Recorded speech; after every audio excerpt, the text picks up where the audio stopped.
ہوشیار خرگوش۔ ایک دفعہ کا ذکر ہے، ایک بہت ہی بڑے گھنے جنگل میں ایک بہت ہی بڑا شیر رہتا تھا جو بہت ہی خطرناک اور ظالم بھی تھا۔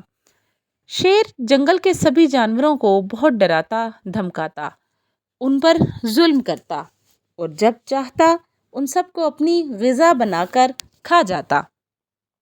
جنگل کے سبھی جانور شیر کی اس حرکت سے بہت تنگ تھے، لیکن وہ بیچارے ڈر کے مارے کچھ بول نہ پاتے۔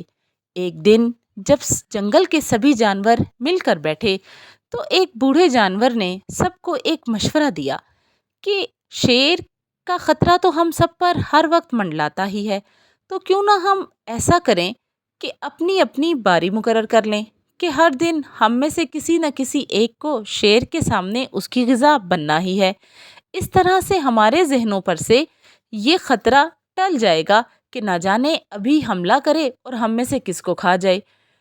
یہ فیصلہ جانوروں نے منظور کر لیا۔ اس کے بعد یہ بات شیر کو بھی بتا دی گئی کہ جنگل کے بادشاہ صاحب، آپ ہم پر حملہ مت کیجیے، ہم ہر روز خود ہی آ کر آپ کے سامنے پیش ہو جایا کریں گے۔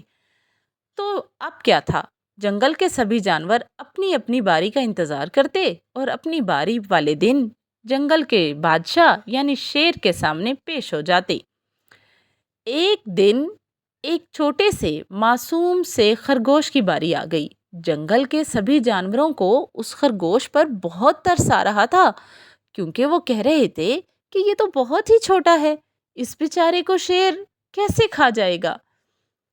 اب کیا تھا، خرگوش تو ٹھہرا بہت ہی ہوشیار۔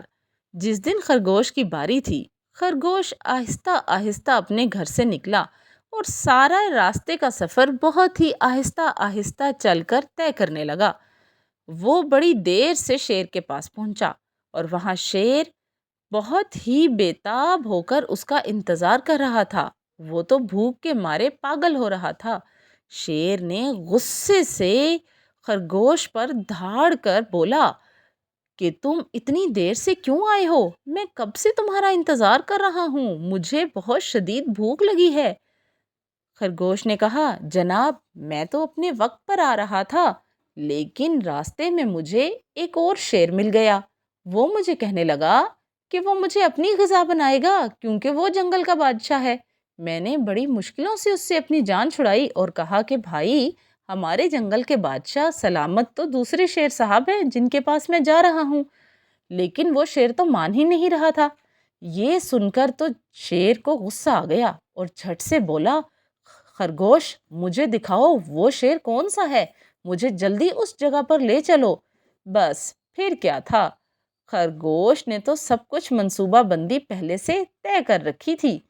خرگوش نے شیر کو اپنے ساتھ لیا اور جنگل کے بیچوں بیچ ایک بہت ہی گہرے کنویں کے پاس لا کر شیر کو کھڑا کر دیا اور کہا، دیکھیے جناب، ذرا اس میں جھانک کر دیکھیے، اسی کے اندر رہتا ہے وہ شیر، یہیں پر وہ اس نے میرے سامنے چھلانگ لگائی ہے۔ اب کیا تھا، شیر ٹھہرا بے وقوف۔ اس نے جیسے ہی کنویں کے پانی میں جھانکا تو اس کو اپنا ہی عکس نظر آیا۔ اپنے ہی عکس کو وہ دوسرا شیر سمجھ بیٹھا اور جذبات میں آ کر ایک دم سے اس نے کنویں کے اندر چھلانگ لگا دی۔ بس پھر کیا تھا، جب چھلانگ لگا دی اس کے بعد تو چاہے وہ 100 چھلانگیں لگائے باہر نہیں آ سکتا تھا۔ خرگوش بہت خوش ہوا۔ اس نے آ کر جنگل کے تمام جانوروں کو یہ بات سنا دی۔ جنگل کے سبھی جانور بہت خوش ہوئے اور انہوں نے خرگوش کو اپنا ہیرو بنا لیا۔ سبھی نے خوب مل کر جشن منایا۔ تو بچوں، اس کہانی سے ہمیں یہ سبق ملتا ہے کہ غرور اور تکبر چاہے انسان میں ہو یا جانور میں، اس کو خاک میں ملا دیتا ہے۔ ہاں، البتہ عاجزی اور عقل سمجھ بوجھ انسان کو ہمیشہ فائدہ پہنچاتی ہیں۔